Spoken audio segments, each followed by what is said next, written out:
ရွာလေးတွေရွာမှာအဖေကွယ်လွန်ပြီးသား3ယောက်နဲ့အတူနေတဲ့အဖွားကိုတယောက်ရှိပါတယ်ဒါပေမဲ့အဲ့ဒီရွာမှာမိန်းကလေးတယောက်မှမရှိပါဘူးဒါကြောင့်သား3ယောက်ကမင်္ဂလာဆောင်ဖို့အပြင်မှာမိန်းကလေးရှာဖွေဖို့ဆုံးဖြတ်လိုက်ကြပါတယ်သူတို့3ယောက်ဟာအမေစီကခွင်တောင်းပြီးတစ်တော်လန်းကြောင်းတိုင်းခီးထွက်လာခဲ့ကြပါတယ်ညနေခင်းရောက်တော့သူတို့ဟာတစ်ပင်ထူထပ်တဲ့တစ်တော်ထဲမှာတစ်သားအိမ်လေးတစ်လုံးကိုတွေ့လိုက်ပါတယ်သူတို့3ယောက်လုံးအင်မတန်ပင်ပန်းနေတာကြောင့်အဲ့ဒီမှာပဲနားဖို့ဆုံးဖြတ်လိုက်ပါတယ်အဲ့ဒီအိမ်မှာအဖိုးကိုတယောက်နေပြီးသူတို့ကိုနေခွင့်ပေးဖို့သဘောတူခဲ့ပါတယ်ဒါပေမဲ့တခုတည်းသောသူ့ရဲ့အခြေအနေကတင်တို့ပြန်လာတဲ့အခါငါအတွက်လှပတဲ့မိန်းကလေးတယောက်ကိုခေါ်လာပေးရမယ်ဆိုတဲ့အချက်ပါညီကို3ယောက်ကဖိုးဟာပြက်လုံးထုတ်နေတယ်လို့ထင်ပြီးရဲရဲမောမောနဲ့ဟုတ်ကဲ့လို့သဘောတူခဲ့ကြပါတယ်နောက်တစ်နေ့ခီးဆက်လာရင်သူတို့3ယောက်ဟာအိမ်နီးချင်းနိုင်ငံရဲ့နန်းတော်ထဲရောက်သွားပါတယ်အဲ့ဒီနိုင်ငံရဲ့ဘုရင်မှာအလွန်လားပါတဲ့တမီးတော်3ယောက်ရှိပါတယ်ကံကောင်းထောက်မစွာပဲဒီအချိန်မှာနိုင်ငံတွင်းမှာစစ်ဖြစ်နေပါတယ်ဒါကြောင့်ညီကို3ယောက်ဟာဘုရင်အတွက်စစ်တိုက်ပြီးရန်သူတွေကိုအနိုင်ယူပေးခဲ့ပါတယ်ဒီအချက်ကိုဘုရင်ကကျေးဇူးတင်ပြီးသူ့တမီးတော်3ယောက်ကိုသူတို့3ယောက်အားလက်ထပ်ပေးလိုက်ပါတယ်ဒီနောက်မှာတော့အားလုံးဟာသူတို့ရဲ့ဇနီးတွေနဲ့အတူအိမ်ပြန်ဖို့ခီးထွက်လာခဲ့ကြပါတယ်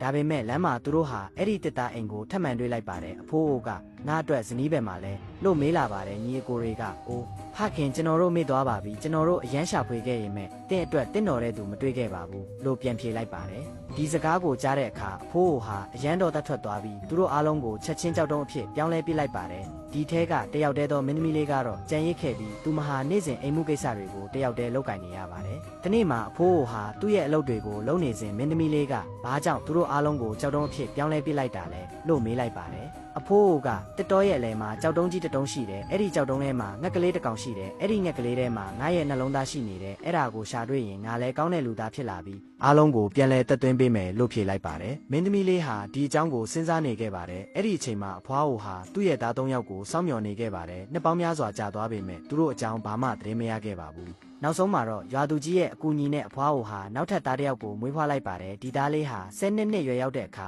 အမေကသူ့အားသူ့အကို3ယောက်အကြောင်းကိုပြောပြလိုက်ပါတယ်ဒီအချက်ကိုကြားတဲ့အခါသားလေးဟာချက်ချင်းပဲခီးအိတ်ကိုယူပြီးအကို3ယောက်ကိုရှာဖွေဖို့ထွက်ခွာသွားပါတယ်လမ်းမှာသူဟာမြက်ခင်းပေါ်မှာထိုင်ပြီးထမင်းစားနေစဉ်ဝက်ဝံနဲ့တူတဲ့တိုးဖြူတစ်ကောင်ကသူ့စီကိုပြေးလာပါတယ်သားလေးဟာမကြောက်ပဲချစ်စနိုးနဲ့တိုးလေးကိုထမင်းကျွေးလိုက်ပါတယ်ဒီအချက်ကိုတိုးလေးကကျေးဇူးတင်ပြီးသူ့ကိုတိုးမွေးဖြူတစ်ခုပေးကမင်းကူညီလို့ရင်ငါ့ကိုခေါ်လိုက်နော်လို့ပြောလိုက်ပါတယ်နောက်တနေရာမှာထမင်းစားနေစဉ်ခိုပြန်တစ်ကောင်ကသူ့စီကိုပြန်လာပါတယ်သားလေးကပြုံးပြီးခိုလေးကိုထမင်းကျွေးလိုက်ပါတယ်ခိုလေးကလည်းကျေးဇူးတင်ပြီးသူ့ရဲ့အမွေးတစ်ချောင်းကိုပေးလိုက်ပါတယ်ဒီနောက်မှာသားလေးဟာအဲ့ဒီတစ်သားအိမ်စီရောက်သွားပါတယ်အဲ့ဒီမှာမင်းသမီးလေးတယောက်သာရှိနေပြီးသူမကသားလေးကိုအရာအလုံးကိုရှင်းပြပါတယ်ဒါအပြင်ဒီမော်တက်ကိုဘယ်လိုဖျက်ဆီးရမယ်ဆိုတာကိုလည်းပြောပြပါတယ်ဒီအချက်ကိုကြားတဲ့အခါသားလေးဟာချက်ချင်းပဲတစ်တော်ရဲ့လဲကကြောက်တုံးကြီးစီကိုသွားပါတယ်ကြောက်တုံးကိုမြင်တဲ့အခါသူ့မှာတိုးလေးကိုခေါ်ဖို့အကြံရပါတယ်သားလေးကတိုးမွေးကိုကင်ပြီးတိုးလေးကိုခေါ်လိုက်တဲ့အခါတိုးလေးဟာလေထဲကနေပြန်လာပြီးကြောက်တုံးကိုတစ်ချက်တည်းနဲ့ခွဲပစ်လိုက်ပါတယ်ကြောက်တုံးခွဲသွားတဲ့အခါအတွင်းကငှက်ကလေးဟာပြန်ပြေးဖို့ကြိုးစားပါတယ်ဒါကိုမြင်တဲ့အခါသားလေးကခိုလေးကိုခေါ်ပြီးငှက်ကလေးကိုဖမ်းခိုင်းလိုက်ပါတယ်ခိုလေးဟာလွယ်လွယ်ကူကူနဲ့ငှက်ကလေးကိုဖမ်းမိပါတယ်ဒီနောက်မှာသားလေးဟာငှက်ကလေးကိုယူပြီးအဖိုးအိုရဲ့အိမ်စီပြန်သွားပါတယ်အဖိုးအိုကငှက်ကလေးကိုသူ့ရဲ့ရင်ခွင်ထဲမှာထားလိုက်တဲ့အခါသူ့ရဲ့နှလုံးသားပြန်ခုန်လာပါတယ်မင်းသမီးလေးကတင်းရဲ့ကတိကိုဖြည့်ဆည်းပါလို့ပြောလိုက်ပါတယ်အဖိုးအိုဟာအခုကောင်းသောလူသားဖြစ်နေပြီဖြစ်လို့သူဟာသူ့ရဲ့မော်တက်နဲ့ကြောက်ဖြစ်နေတဲ့လူတွေအားလုံးကိုပြန်လဲတက်သွင်းပေးလိုက်ပါတယ်ဒီနောက်မှာတော့အားလုံးဟာချစ်စနိုးနဲ့ရင်ဖွင့်ကြပြီးအိမ်ပြန်ကပျော်ရွှင်စွာနေထိုင်ခဲ့ကြပါတယ်